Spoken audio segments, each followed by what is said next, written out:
রাহুল আমি অফিসের জন্য বেরোলাম। Okay okay baby.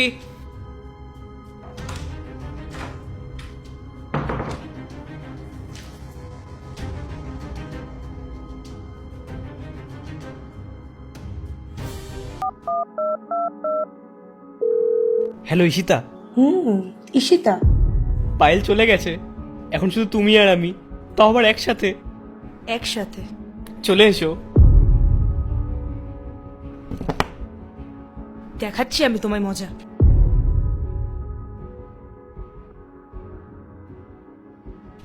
রাহুল, সত্যি আমরা দুজন ছাড়া আর এই ঘরে কেউ নেই তো?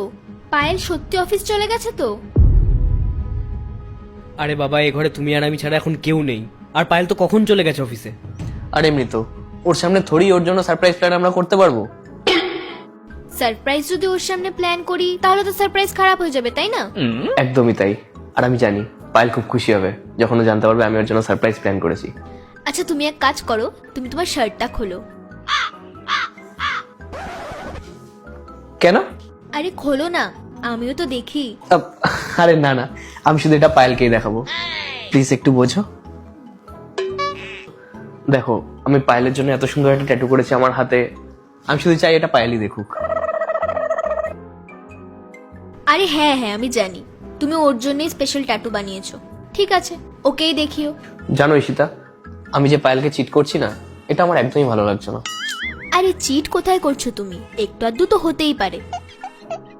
আচ্ছা তুমিই ভাবো, আমি যে তোমার সঙ্গে এগুলো করছি, মানে এই যে ওর জন্য সারপ্রাইজ প্ল্যানিং বার্থডে, তো এটা তো চিটের মধ্যেই পড়ে, তাই না? অবশ্য জন্মদিনটা তো ওরই, তাই কিছু যায় আসে না। So sweet of you. আরে ঈশিতা, তোমার গলাটা কেমন পায়েলের মতন লাগছে? আমি তো বলিনি। আরে আমি বললাম তো।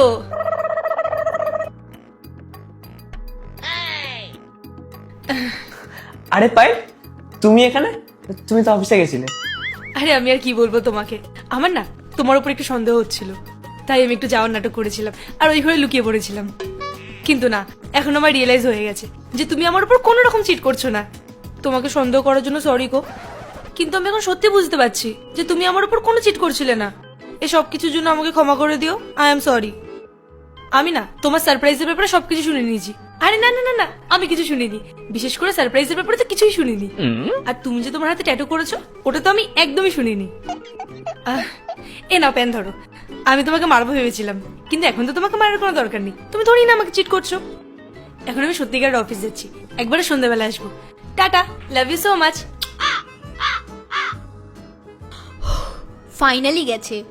ভাগ্য ভালো তুমি আগে থেকে জানতে যে পায়েল এখানে ছিল, না হলে তো আজকে আমাদের অ্যাফেয়ারের ব্যাপারে জেনেই যেত। বললেই হলো, কি করে জানতো? আমি তোরই জানতে দিতাম, তাই মানতে হবে তুই খুব ভালো অ্যাক্টিং করেছে। হ্যাঁ, সে তো আমি করেইছি। আচ্ছা, এখন তো পায়েল চলে গেছে, তাহলে তো আমরা একটু ফান করতেই পারি।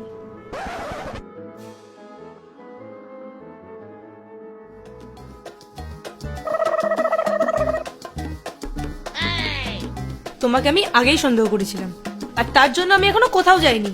এবার আমি তোমাদের দুজনকে ছাড়বো না।